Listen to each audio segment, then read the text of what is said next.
দর্শক আমন্ত্রণ, যমুনা টেলিভিশন নিয়মিত আয়োজন 24 ঘন্টায় প্রেজেন্টেড বাই আকিজ সানশাইন। আপনার সঙ্গে আছে মাহফুজ মিশু। আপনারা জানেন যে রাজনীতিতে নানা ধরনের আলোচনা উত্তেজনা চলছে এবং সেই আলোচনায় প্রতিনিয়তই খোরাক যোগাচ্ছে নানা ধরনের কথার বাহাস। প্রধান উপদেষ্টা আবারও স্পষ্ট করে আন্তর্জাতিক গণমাধ্যমকে জানিয়েছেন জুনের মধ্যে নির্বাচন হবে, সেই সাথে বন্দর ব্যবস্থাপনা থেকে শুরু করে করিডোর ব্যবস্থাপনা নানান ইস্যু নিয়ে সব কিছু নিয়ে এক ধরনের তাড়াহুড়া করছে সরকার, এরকম বলছেন অনেকেই। সেসব নিয়ে কথা বলতে চাই আমরা।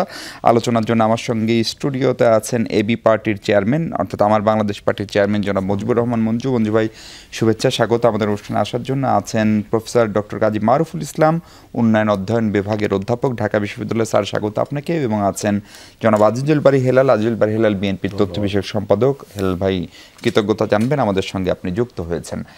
আমরা আলোচনা শুরু করতে চাই আজিজুল বারী হেলাল আপনাকে দিয়েই। এক ধরনের নয়া বন্দোবস্তের কথা বলা হচ্ছিল 5 আগস্টের আগে পরে সবকিছু মিলিয়ে, ফলে এই নয়া বন্দোবস্ত বাস্তবায়ন কতখানি হলো এবং সেটার বাস্তবতাই বা কতখানি আপনারা কিভাবে দেখছেন? এই 9-10 মাস পরে এসে যদি বলি যে রাজনীতির নয়া বন্দোবস্ত বা সংস্কার কতখানি হলো আসলে? দেখেন, এই নয়া বন্দোবস্তর কথা বলে যে জিনিসটা হয়েছে, আমি দেখলাম যে একটা এই ডক্টর ইউনূস বা অন্তর্বর্তীকালীন সরকারের স্পন্সার্ড একটা নতুন রাজনৈতিক শক্তি আত্মপ্রকাশ করেছে এবং সেই শক্তিকে গুছিয়ে দেওয়ার একটা সময় দেওয়া হচ্ছে। সেই রাজনৈতিক শক্তি বা সামাজিক শক্তিকে আপনার রাজনীতিতে স্পেস করে নেবার জন্য একটা সময় দেওয়া হচ্ছে নয়া বন্দ ব্যবস্থার নামে। এখন নয়া বন্দ ব্যবস্থাটা ছিল আমাদের যে অভ্যুত্থান, যে 24-এর গণ অভ্যুত্থানের মূল লক্ষ্য ছিল একটি ডেমোক্রেসির reestablishment of democracy and to right to the vote, যে জিনিসটা আমাদের থেকে হারিয়ে গিয়েছিল সেটাকে পুনরুদ্ধার করবার জন্যই তো আমাদের এই অভ্যুত্থান। এখন যদি কেউ বলেন যে শুধু ভোট হলেই কি নয়া বন্দ ব্যবস্থা হলো, হ্যাঁ, এই ভোটটা ছিল আনফেয়ার এবং একটা রিগড ইলেকশন হতো, একটা ভাওতাবাজি নির্বাচন হতো। সেই নির্বাচনী ব্যবস্থাটাকে শক্তপোক্ত করবার জন্য এবং আপনার সংস্কারের মাধ্যমে, পরিবর্তনের মাধ্যমে একটা শক্তিশালী নির্বাচন ব্যবস্থা তৈরি করে একটা ফ্রি অ্যান্ড ফেয়ার ইলেকশনের মূল অভিপ্রায় ছিল জনগণের। কিন্তু দিন যত গড়াতে লাগলো তখন এই ইন্টারিম গভর্নমেন্টের প্রকৃত চেহারা বেরিয়ে পড়ল। তিনি সংস্কার, নয়া বন্দ ব্যবস্থা, বিচার, স্থানীয় সরকার, গণভোট, তারপরে গণপরিষদ, এই সমস্ত তর্ক এবং বিতর্কের মাধ্যমে তিনি যে পরাজিত ফ্যাসিবাদ তাকে একটা ষড়যন্ত্র করার সুযোগ দিল। আপনারা দেখেছেন যে বিভিন্ন রকম ওই পরাজিত ফ্যাসিবাদ বিভিন্নভাবে মাথাচাড়া দিয়ে উঠছে এবং এই পরাজিত ফ্যাসিবাদের সমস্ত অপবাদগুলো এই নয়া বন্দ ব্যবস্থা বা সংস্কার বা অন্য অন্য আপনার টার্মিনোলজি ব্যবহার করে এই ইন্টারিম গভর্নমেন্ট তার ক্ষমতাকে দীর্ঘায়িত করবার একটা অপপ্রয়াস চালাচ্ছে। এবং এই নয়া বন্দ ব্যবস্থা এবং সংস্কার এইগুলো হলো এই বর্তমান সরকারের দীর্ঘদিন ক্ষমতায় থাকার একটা বর্ম বা ঢাল বা একটা শিল্ড। কেন বলছেন হেলাল ভাই কথাটা কি মানে বলার জন্য বলছেন? সরকার তো বরাবরই বলছে যে ডিসেম্বরের থেকে জুন মাসে নির্বাচন হবে সে বলছে, কিন্তু সে দুটো ডেট দিচ্ছে টেন্টেটিভ, এবং এটা সবাই বলছিল ধোঁয়াশা। তিনি যদি মিন করে যে তিনি নির্বাচন দিবেন, তাহলে নির্বাচনের তারিখটা ঘোষণা করে নির্বাচনের শিডিউলটা কি হবে, কি প্রকৃতিতে নির্বাচন হবে, কোন কোন জায়গায় সংস্কার হবে, বিশেষ করে সংস্কারের বিভিন্ন বিষয়ে তো আমরা বিভিন্ন রাজনৈতিক ঐক্যমত্যে পৌঁছেছি, সেইগুলো প্রকাশ করে সেগুলো ইমপ্লিমেন্ট করে নির্বাচনের দিকে ধাবিত না হয়ে বিভিন্ন রকম টার্মিনোলজি তুলছে। এবং সরকারের যে সমস্ত এরিয়ায় কাজ করার কথা না, অর্থাৎ যে দায়িত্ব তাকে দেওয়া হয়নি, সেই সব দায়িত্ব তিনি গ্রহণ করতে যায় একটা সমাজের মধ্যে একটা কনফিউশন সৃষ্টি করেছে এবং নির্বাচন নিয়ে একটা আনসার্টেনিটি সৃষ্টি করেছে। আপনি বলেন এই সরকারের কি ম্যান্ডেট আছে যে আপনি বার্মার সাথে সেই প্যাসেজ বা করিডোর এটা দিবেন কিনা, এই সেটা নিয়ে সরকারের কি আলাদাভাবে ম্যান্ডেট কথা আছে বলবো, যে হেলাল ভাই। বন্দর দিবে কি দিবে না, বন্দর এই ব্যবস্থাপনা সরকারের নিয়ে কি ম্যান্ডেট আছে যে বাংলাদেশের আপনার বিনিয়োগ পলিসি কি হবে, এটা পলিটিক্যাল গভর্নমেন্ট তার একটা ম্যানিফেস্টো থাকে, রাজনৈতিক ম্যানিফেস্টো নির্বাচন, তিনি তার মতো করতে সরকারের ম্যান্ডেট এই বিতর্ক তুলে তিনি পানি ঘোলা করে তার ক্ষমতাকে তিনি দীর্ঘায়িত করতেছেন, বিভিন্ন এক্সপোজার তিনি দিচ্ছেন। যে আমি একটু প্রফেসর কাজী মারুফুল ইসলাম আপনার কাছে আসতে চাই। আপনি বিএনপি বরাবরই এটা বলছে তারা নির্বাচনের একটা সুনির্দিষ্ট রোড ম্যাপ চায়, একটা সময়সীমা চায়, সেটি দিলেই কি সব সমস্যার সমাধান হয়ে যাবে? এটা হচ্ছে প্রথম প্রশ্ন। এবং দ্বিতীয় প্রশ্ন হচ্ছে যে এই যে নয়া রাজনৈতিক যে বন্দোবস্ত, সেই স্বপ্ন দেখানো, অথবা বিএনপি কি কখনো কখনো প্রফেসর ইউনূসের এই সরকারকে একটি 3 বা 6 মাস মেয়াদী অন্তর্বর্তীকালীন সরকার বা তত্ত্বাবধায়ক সরকার হিসেবে বিবেচনা করছে কিনা? জি, অনেক ধন্যবাদ, আমার সহ-আলোচকদেরও ধন্যবাদ। সমস্যার সমাধানের প্রসঙ্গটা যদি আমরা আসি, যে এখনো পর্যন্ত আমরা যদি এমনকি যদি 24-এর শেষ দিক থেকেও যদি আমরা শুরুর দিক থেকেও যদি ধরি, তাহলে বাংলাদেশের কাছে একটা অ্যাকিউট সমস্যা ছিল যে প্রচণ্ড রকমের ইনইকুয়ালিটি বাড়ছে এবং বাংলাদেশের অর্থনীতি ভয়ঙ্কর একটা চাপের মধ্যে সেই সময় ছিল। মূল্যস্ফীতি এবং বিদেশের সাথে আমাদের যে বৈদেশিক বাণিজ্যের যে ভারসাম্যের ঘাটতি, সেটা একটা প্রবল অবস্থাতে ছিল। সেই সংকটগুলো ম্যাচিউর করতে করতেই কিন্তু আমাদের যে রাজনৈতিক ব্যবস্থার যে পরিবর্তন, সেই ঘটনাটা ঘটে। তার মানে আমাদের কাছে কিন্তু অনেকগুলো অমীমাংসিত সমস্যা নিয়েই কিন্তু আমরা এই পরিবর্তনের পথে হাঁটা শুরু করেছি। যখন আমরা পরিবর্তনের পথে আসছি, অর্থাৎ যখন গণ অভ্যুত্থানটা হলো, সঙ্গত কারণেই এই যে রাজনৈতিক যে যে যে বদল, সেই বদলের সময় আসলে যে কোনো একটা সমাজে এক ধরনের, আমরা যেটা আগে দেখেছি, সেখানে একটা জোরপূর্বক একটা অর্ডার ছিল, অর্থাৎ এক ধরনের স্থিতিশীলতা ছিল। সেই স্থিতিশীলতাটা যখন ভেঙে যায়, তখন এক ধরনের ডিসঅর্ডার ক্রিয়েট হয়, যেটা আমাদের ট্রানজিশন পিরিয়ডে থাকে। অর্থাৎ আমরা যে রূপান্তরের যে সময়টা আমরা এখন যেটাতে আছি, সেই সময় একটা ডিসঅর্ডার থাকে। এই ডিসঅর্ডারের সময় আমাদের যে প্রাচীন যে সমস্যাগুলো আমরা ইতিমধ্যে ছিল, সেই সমস্যাগুলো আরও প্রকট হয়েছে এবং এটার সঙ্গে আরও যুক্ত হয়েছে আমাদের আইন শৃঙ্খলা পরিস্থিতির ফেরত না আসা, প্রতিষ্ঠানগুলো ঠিক মতন কাজ না করা, যেমন স্থানীয় সরকারের মতন প্রতিষ্ঠানগুলো ঠিক মতন কাজ না করা, সিভিল সার্ভিসের মধ্যে প্রচণ্ড রকমভাবে একটা অনিয়মতান্ত্রিক এক ধরনের ব্যবস্থা তৈরি হয়েছে, যেখানে যে শৃঙ্খল যেটা ছিল, সেই শৃঙ্খলগুলো ভেঙে পড়েছে। ফলে এগুলো যদি আমি মেজর সমস্যা মনে করি, এবং অন টপ অফ দ্যাট আমাদেরকে কর্মসংস্থান সৃষ্টি করা, অর্থনীতিকে সামনে এগিয়ে নিয়ে যাওয়ার সেই চ্যালেঞ্জগুলো আছে। এখন এই চ্যালেঞ্জগুলো মোকাবেলা করার ক্ষেত্রে এই সরকার, যেটা বাংলাদেশের একটা অভূতপূর্ব একটা রাজনৈতিক পরিবর্তনের মধ্য দিয়ে যে সরকারটি এসছে, সেই সরকারের দায়িত্ব কিন্তু এগুলো থেকে এড়িয়ে যেতে পারে না। এগুলোকে অ্যাড্রেস করার তাদের একটা দায়িত্বের মধ্যেই পড়ে। কারণ মানুষের মধ্যে প্রত্যাশা ছিল যে আওয়ামী লীগ একটা রাজনৈতিক দল হিসেবে যেভাবে একটা ক্রমাগতভাবে ফ্যাসিস্ট হয়ে উঠেছে, এর আগে যে সমস্ত রাজনৈতিক দলগুলো ক্ষমতায় ছিল, আওয়ামী লীগের আগের রেজিম, বিএনপির আগের দুটো রেজিম, সেই সময়ও কিন্তু তাদের মধ্যে যে অনেক গণতান্ত্রিক প্রবণতা, অনেক জনমানুষের কাছে যাওয়ার প্রবণতা, সেই প্রবণতাগুলো ছিল, সেটা কিন্তু প্রমাণ করা যায় না। আমরা যদি দুর্নীতির যে পারসেপশন ইন্ডেক্স আছে, সেটার দিকে যদি মনে করি, সেখানে দেখবেন যে আমাদের কি ভয়ঙ্কর পরিস্থিতি ছিল।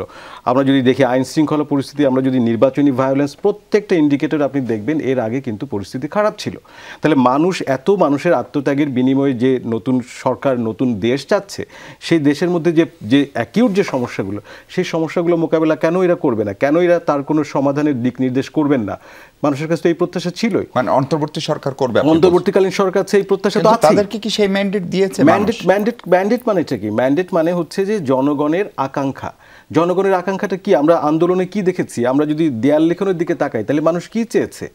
সেই লেখাগুলোই তো, সেটাই তাদের ভিত্তি, সেটাই তাদের ম্যান্ডেট আসে।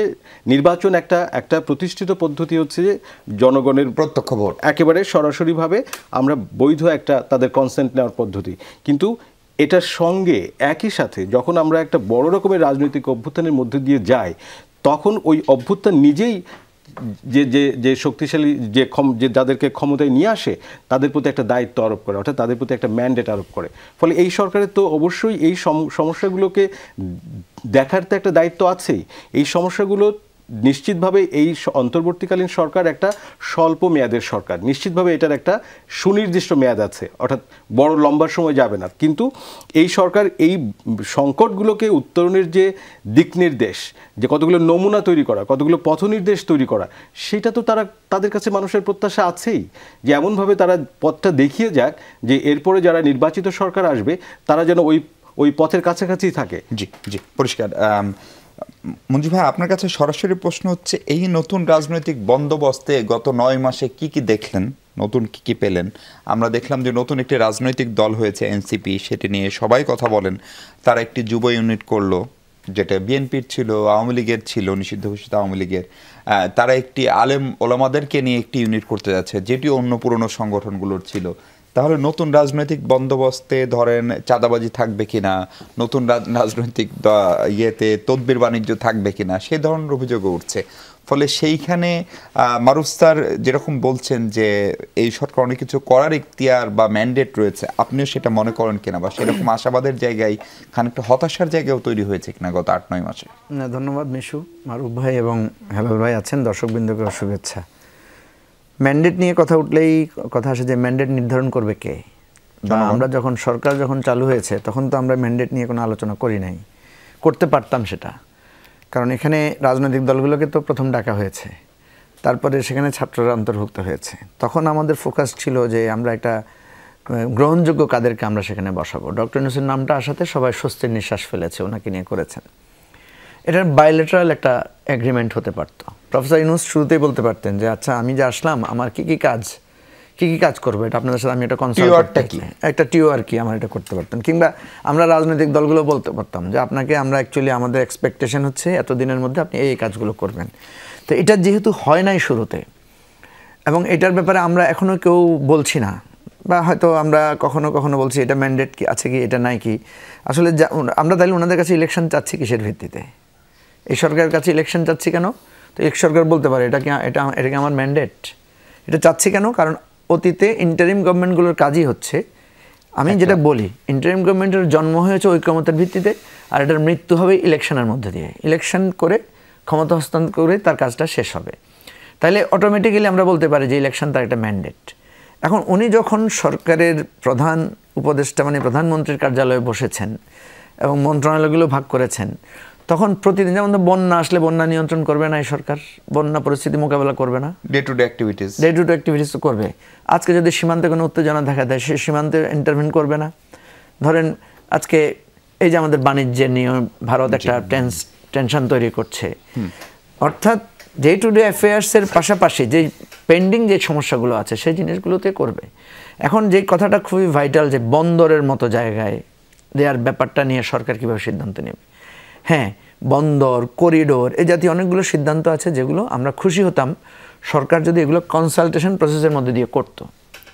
এখন হয়তো প্রশ্ন করতে পারেন যে কনসালটেশন করা বাধ্যবাধকতা আছে কিনা? না, বাধ্যবাধকতা নাই, কিন্তু আপনি তো করছেন। সংবিধান কি পরিবর্তন করবেন সেটা নিয়ে কনসালটেশন করছেন, আপনি 15ই আগস্ট ছুটি রাখবেন কি রাখবেন না সেটার জন্য কনসাল্ট করছেন।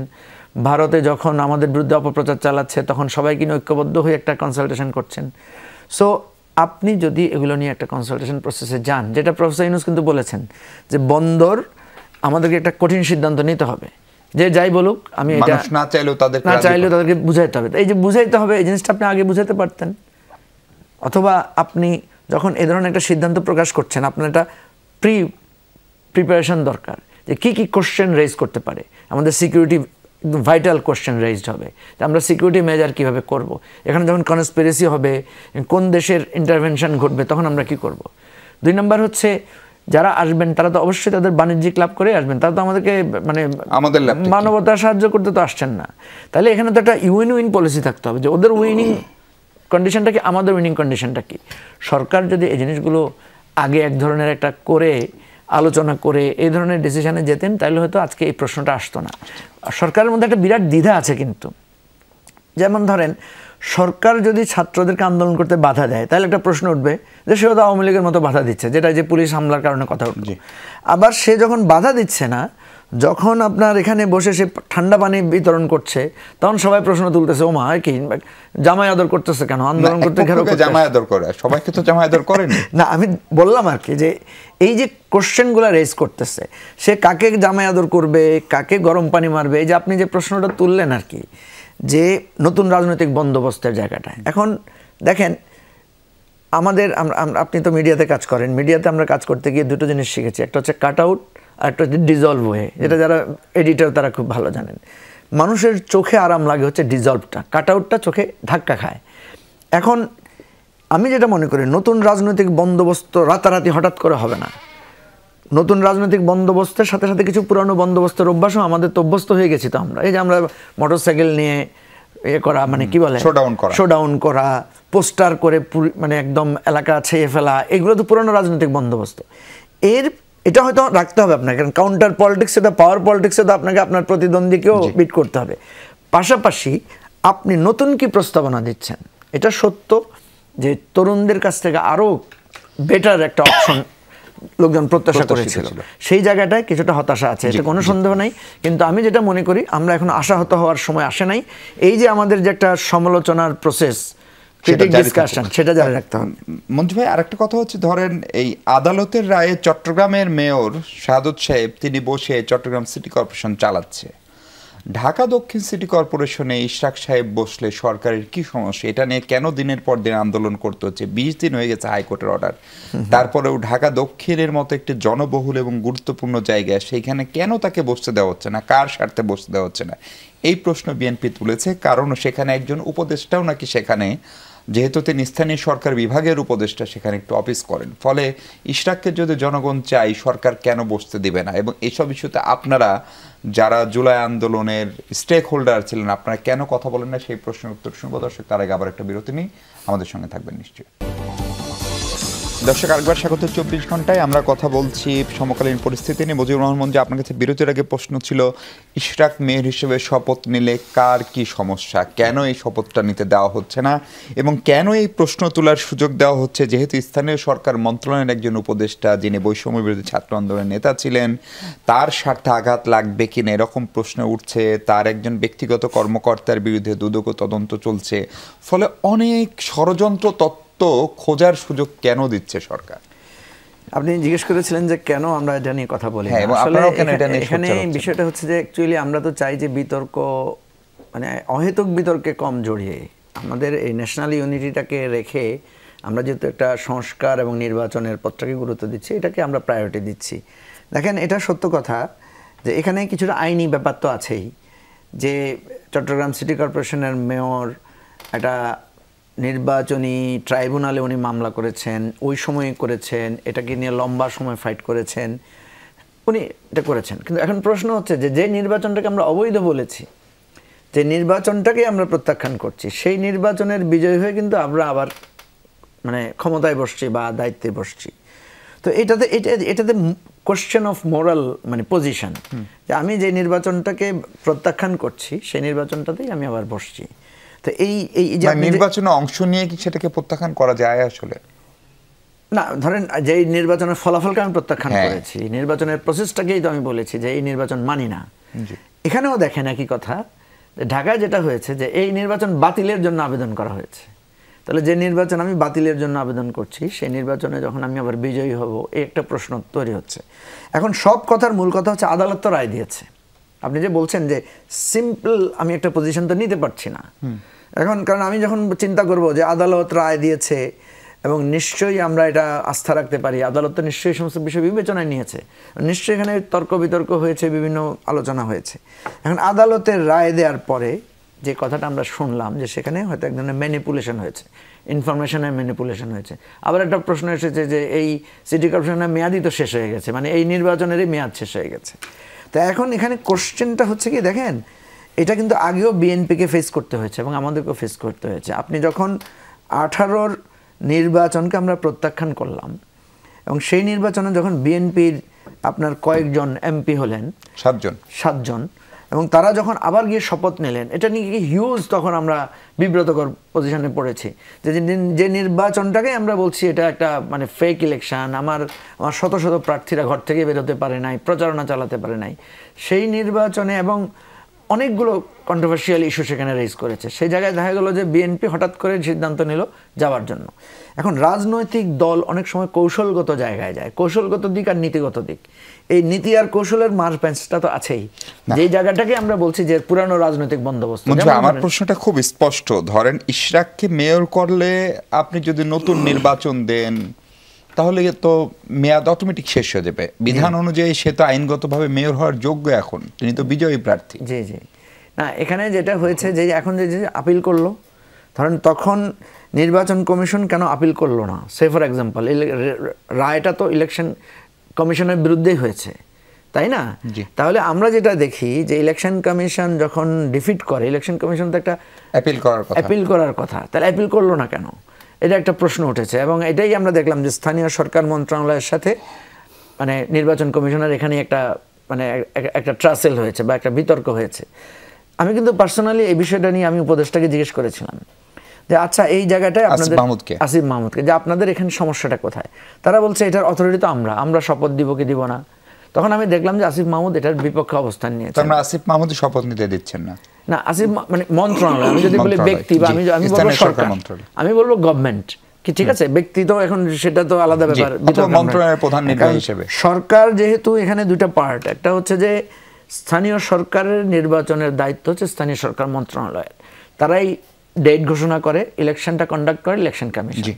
এখন এই জায়গাটাতে এসেই আমি যেটা বুঝছি দুইটা প্রতিষ্ঠানের মধ্যে দ্বন্দ্ব, যে যখন তারা বলছে যে ইলেকশন কমিশন কেন অ্যাপিল করলো না, সো দ্যাট আমরা এই জায়গাটাতে আমরা ইয়ে করবো। এটা এক ধরনের বলতে পারেন যে আপনার প্রাতিষ্ঠানিক দ্বন্দ্বের জায়গাটা নিয়ে। হেলাল ভাই, আপনার এখানে খুবই জরুরি প্রশ্ন, সেটা হচ্ছে মঞ্জু ভাই যে প্রশ্ন তুলছেন এই প্রশ্ন অনেকেই তুলছেন, আপনি যে নির্বাচনকেই মানেন না, সেই নির্বাচনের একজন মেয়র চট্টগ্রামে আছেন শাহাদত সাহেব, এইখানে আপনি ইশরাককে বসাতে চান এবং সেটার জন্য রীতিমতো ঢাকা শহর অচল করে আন্দোলন করছেন।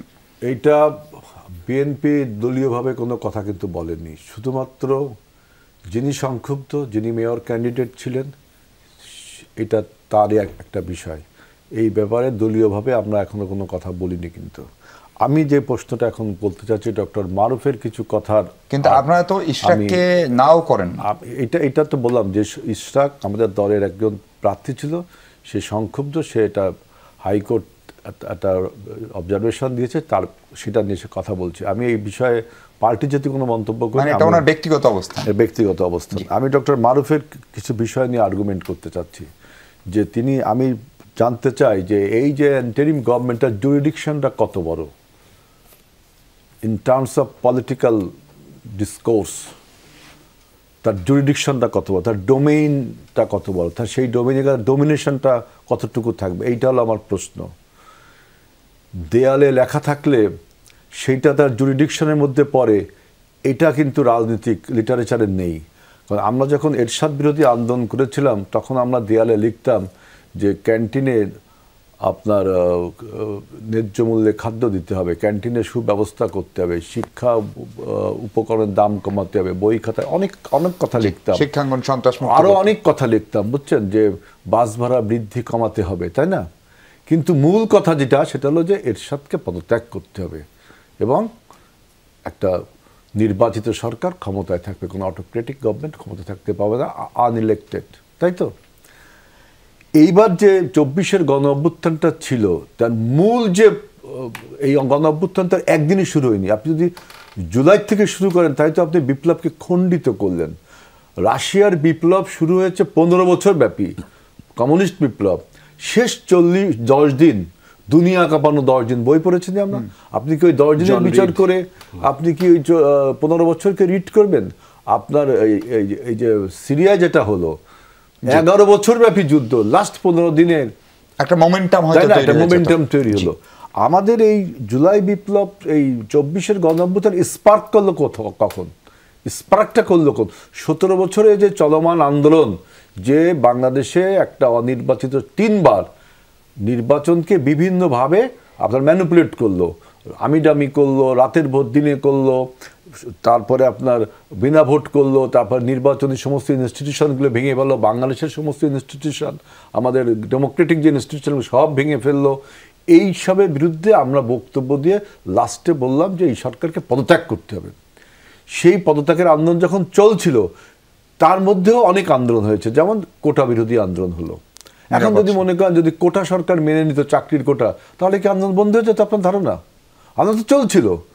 স্পার্কটা করলো কোটা বিরোধী আন্দোলন, যে বৈষম্য, চাকরিতে বৈষম্য নিয়ে ওইখান থেকে স্পার্ক করলো।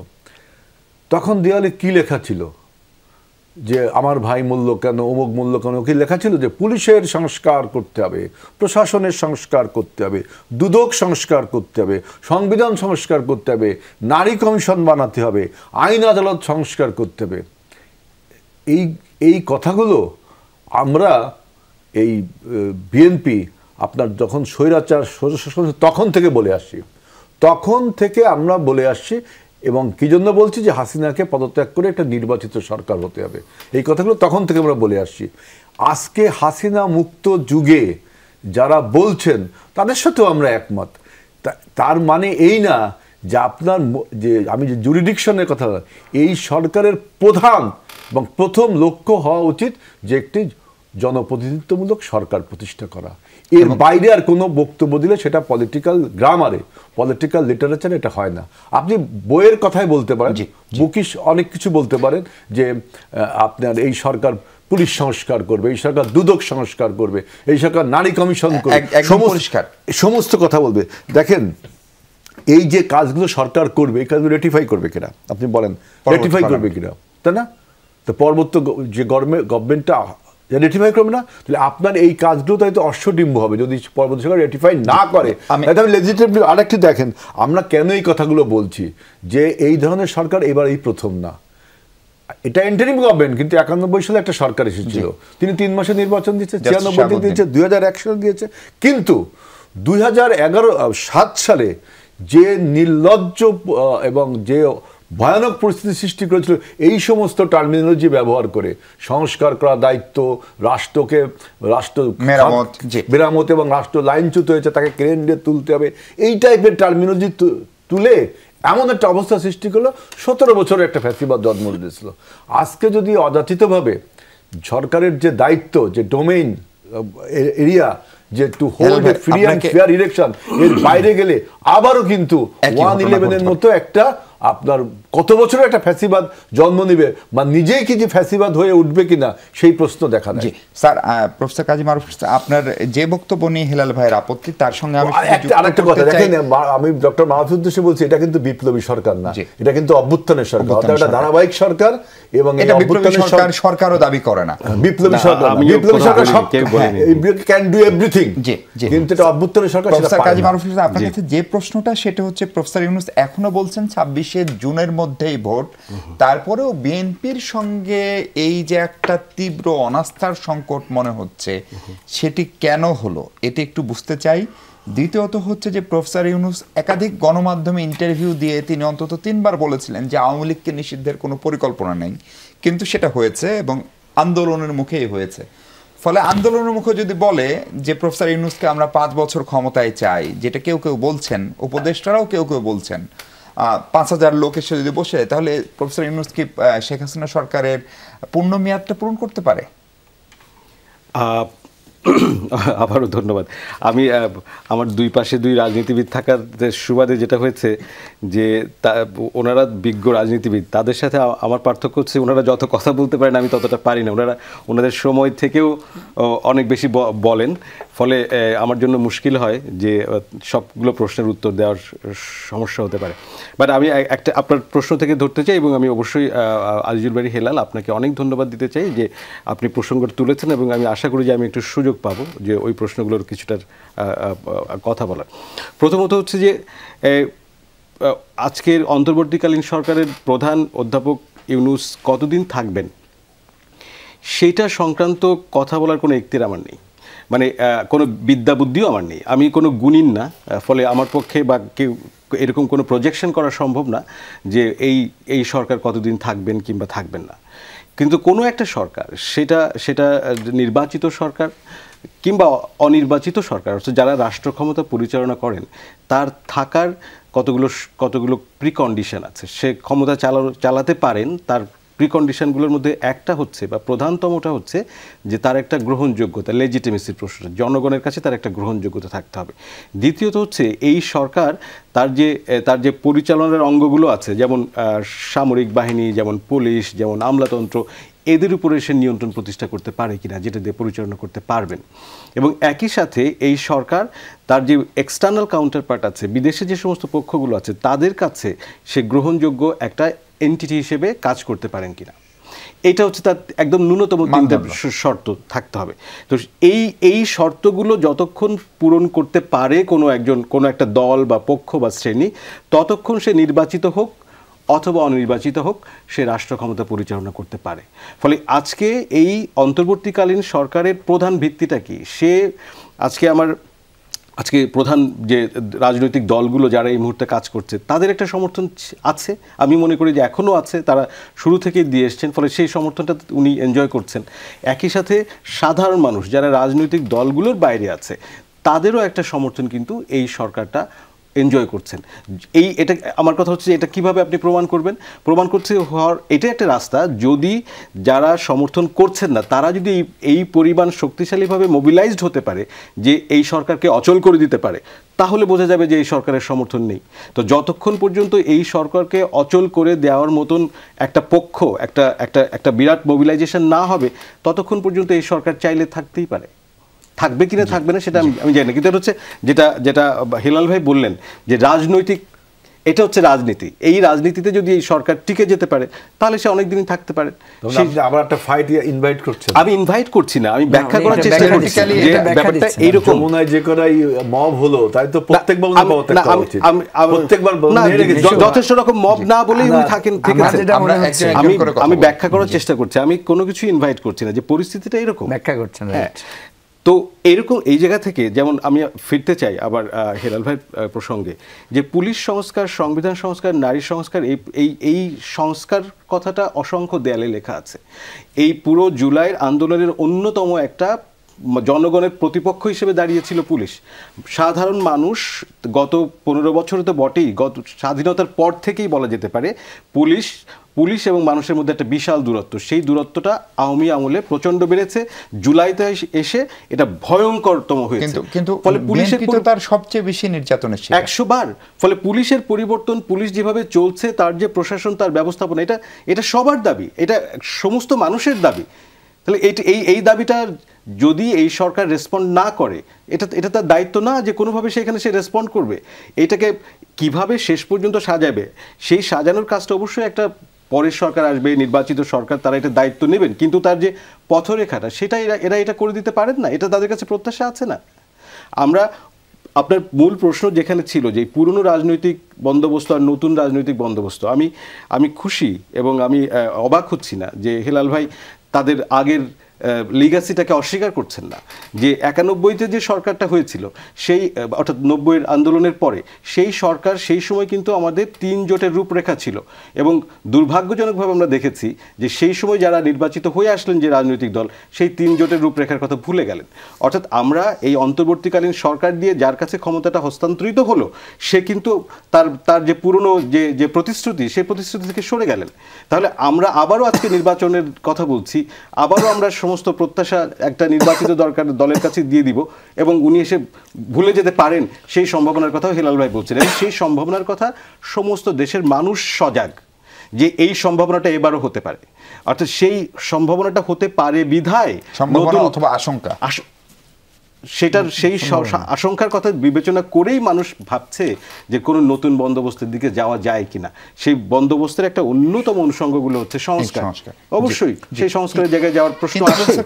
এটা করতে গিয়ে রাজনৈতিক অস্থিরতাটা বাড়ছে কিনা আপনি যদি একটু দেখেন যে চারপাশের পরিস্থিতি ক্রমশ জটিল হচ্ছে, কখনো কখনো মনে হচ্ছে সেনাবাহিনীর সঙ্গে একটা দূরত্ব তৈরি হচ্ছে, সেনাবাহিনী নিয়েও নানা রকম গুজব আজকেও বাজারে আছে। ফলে এই আমরা কি এই সংকটের ভিতরেই থাকবো, নাকি এখান থেকে মুক্তির পথ কি, সেই প্রসঙ্গে কথা বলবো দর্শক। তার আগে আবার একটা বিরতি নিয়ে আমাদের সঙ্গে থাকবেন নিশ্চয়ই।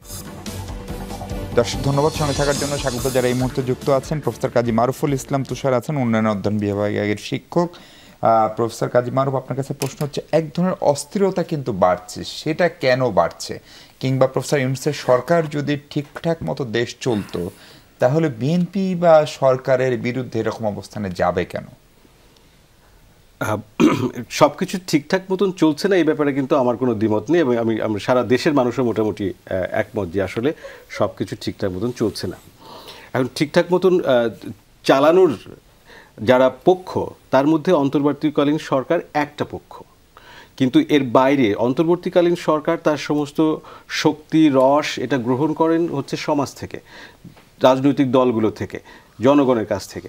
এখন সেই রাজনৈতিক দলগুলো তাকে যতটুকু শক্তি ক্ষমতা দেবেন, অ্যালাউ করবেন, গ্র্যান্ট করবেন, ততক্ষণ পর্যন্ত তার পরিধি, ততক্ষণ পর্যন্ত তার শক্তি ক্ষমতা থাকে।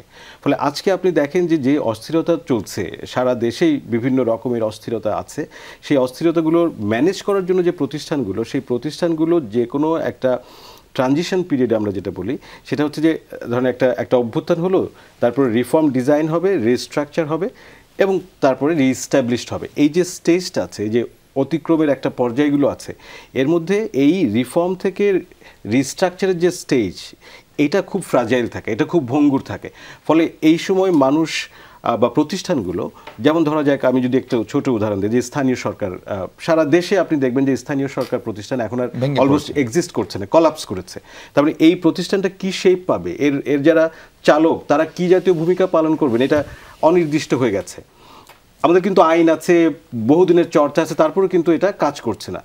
আমাদের যারা বিচার বিভাগ আছেন তাদের প্রতি সবার সম্মান, কিন্তু বিচার বিভাগের কাছেও মানুষ প্রত্যাশিত জায়গাটা পাচ্ছে না। কারণ এই স্থানীয় সরকার বলি, বিচার বিভাগ বলি বা আমলাতন্ত্র বলি, এই যে পুরনো যে রাজনৈতিক বন্দোবস্ত, সেইখানে যে অন্যায্য ব্যবস্থা ছিল, সেখানে যে অনিশ্চয়তা ছিল, সেই অনিশ্চয়তা থেকে প্রত্যেক অ্যাক্টর প্রতিষ্ঠানের বাইরে নিজেদের স্বার্থ রক্ষা করার জন্য যে মানুষগুলো, তারা এটাকে ব্যবহার করেছে, এবং সেই যে মনস্তত্ত্ব ডেভেলপ করেছে, সেই মনস্তত্ত্বটা এখন পর্যন্ত মানে এটা তো চলে যায়নি।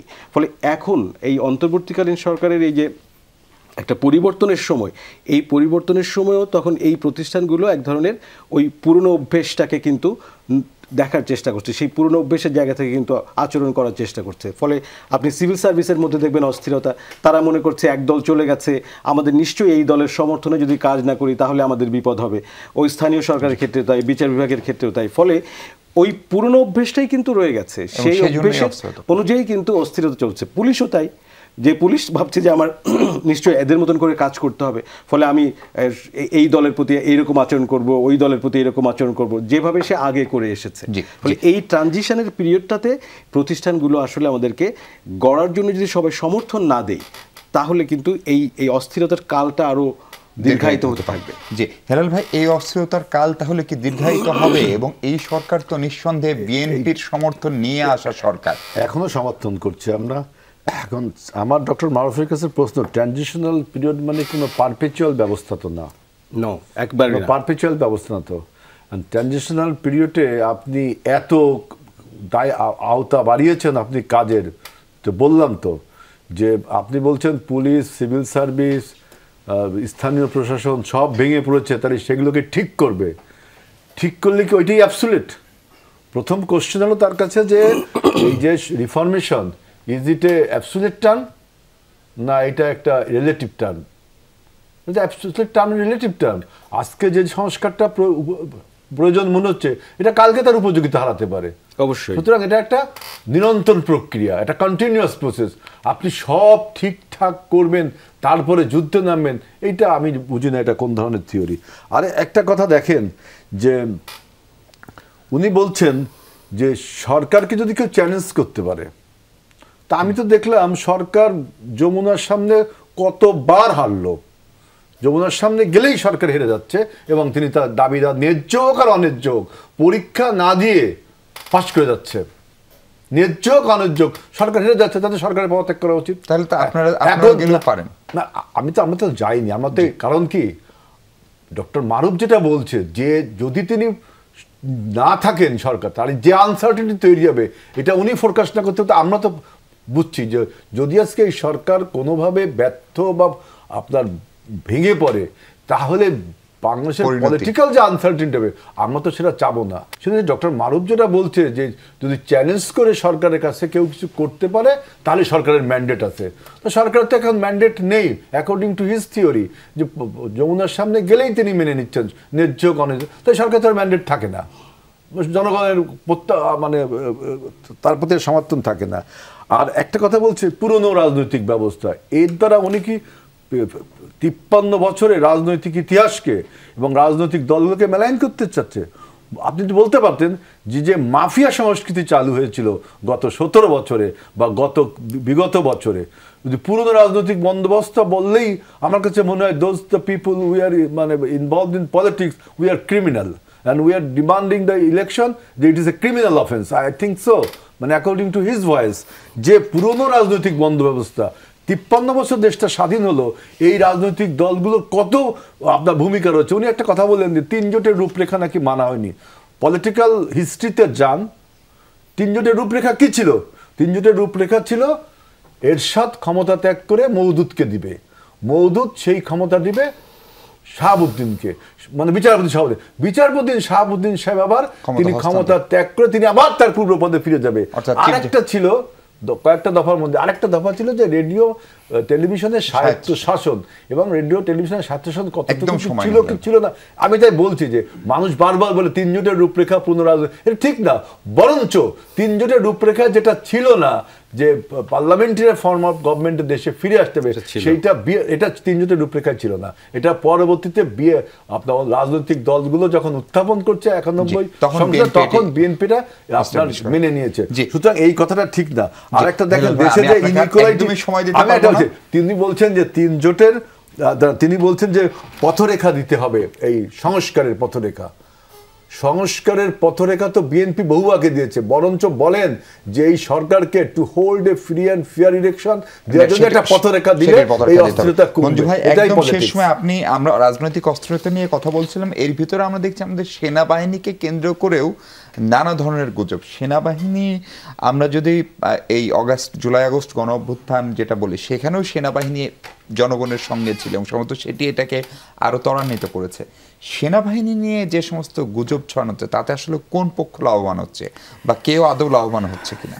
দেখেন, আমি এখানে দেখি যে সব মানে সমস্যার একটা মূল কারণ হচ্ছে আমাদের পরস্পরের প্রতি একটা অনাস্থা তৈরি হয়েছে এবং সরকারের সাথে সেনাবাহিনীর একটা সম্পর্কের একটা ঘাটতি পরিলক্ষিত হচ্ছে। আমরা যারা খুব কাছ থেকে দেখছি তারা সেটা অনুভব করতে পারছি এবং সবসময় আমি এটা বলার চেষ্টা করেছি যে একটা ট্রানজিশনাল গভর্নমেন্ট বা এই ধরনের ইন্টারিম গভর্নমেন্টের সেনাবাহিনীর একটা সহযোগিতা খুব লাগে, কারণ আইনশৃঙ্খলা পরিস্থিতি ফ্রেজাইল থাকে, সিচুয়েশন খুবই ভোলাটাইল থাকে। সেই জায়গায় আমরা দেখেছি যে সরকার সেনাবাহিনীর সহযোগিতা পাচ্ছে না অথবা সরকার সেনাবাহিনীর সহযোগিতা সেভাবে নিচ্ছে না। কারণ এখন অ্যাপারেন্টলি আপনি দেখবেন সেনাবাহিনী উপস্থিত, বাংলাদেশের ইতিহাস এটা হয় নাই, বাংলাদেশের ইতিহাস এটা হয় নাই। সেনাবাহিনী ম্যাজিস্ট্রেসি নিয়ে সেনাবাহিনী অপারেশন চালিয়েছে, চলার পরও বাংলাদেশের মানুষ মানে বাংলাদেশ অনিরাপদ বোধ করছে।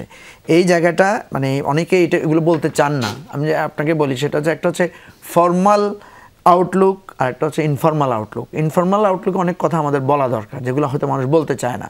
আমি প্রথমত বলি যে সেনাবাহিনীর সাথে সরকারের যে একটা মৃদু দূরত্ব বা এক ধরনের টানাপোড়েন আছে, এটার জন্য আমরা ক্ষতিগ্রস্ত হচ্ছি।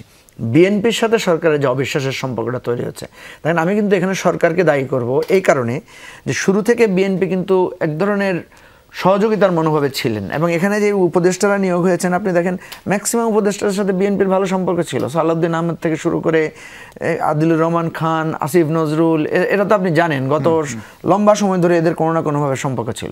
সম্পর্কটা গ্যাপ হলো কেন? দূরত্বটা কেন তৈরি হলো? এখানে দেখেন অনেক কথা আমরা বলতে পারি। এই সরকার একটা এক্সট্রাঅর্ডিনারি সরকার, আপনি এটাকে কোনো সাংবিধানিক অতীত বর্তমান নিয়মে ফেললে হবে না। এটা একটা মানে বিশেষ সরকার এবং এই সরকারের মূল জায়গা হবে যেটা মারুফ ভাই একটু আগে বলেছেন যে এখানে মানুষের আস্থা এবং এর জায়গাটা মানুষ মানে কি? বিএনপিও তো মানুষ, অন্যান্য রাজনৈতিক দল আমরাও তো মানুষ, আমাদের আস্থার একটা ব্যাপার থাকে। তো সরকারের ভুলটা যেটা হয়েছে, তিনি মনে করেছেন যে রাষ্ট্র পরিচালনা একটা বিশেষায়িত কাজ, এটা রাজনৈতিক কাজ না। আরে রাষ্ট্র পরিচালনা হচ্ছে সবচেয়ে বড় রাজনৈতিক কাজ এবং এখানে উনি যে অরাজনৈতিক লোকদেরকে নিয়োগ দিয়েছেন, অসুবিধা নাই, এক্সপার্ট লোক তো লাগবে আমাদের। এই এক্সপার্ট লোকদের সাথে একটা পলিটিক্যাল আউটলুক যদি যোগ হতো তাহলে এই গ্যাপটা হতো না। মানে একটা জাতীয় সরকার টাইপ সরকার যদি হতো, একটা জাতীয় সরকার হতে পারে, অথবা এই সরকারদের মধ্য থেকে কিছু উপদেষ্টাকে বা কয়েকজনকে অ্যাডভাইজার হিসেবে রাখা যেতে পারে যারা পলিটিক্যাল ইগুলো হ্যান্ডেল করবে। আপনি দেখেন একটা ছাত্রদের আন্দোলন হ্যান্ডেল করতে যাচ্ছে তথ্যমন্ত্রী বা তথ্য উপদেষ্টা, ওটাতে যাওয়ার কথা শিক্ষামন্ত্রী বা সে সংক্রান্ত লোকেরা। তো এরকম অনেকগুলো জায়গা আছে। যেমন আমাদের প্রেস সেক্রেটারি বারবার সরকারের পক্ষে কথা বলছেন, কেন সরকারের কি আলাদা মুখপাত্র থাকতে পারে না? তো ফলে যেটা হচ্ছে যে সরকারের মুখপাত্র জায়গাটা অ্যাবসেন্ট, অনেক মন্ত্রণালয় অনেক মুখপাত্র। অনেক ধন্যবাদ মুজিবুর রহমান মঞ্জু, ধন্যবাদ প্রফেসর কাজী মারুফ, ধন্যবাদ আব্দুল বারী হেলাল। দর্শক, এই ছিল আলোচনা। ভালো থাকবেন সবাই, নিরাপদে থাকবেন। ধন্যবাদ।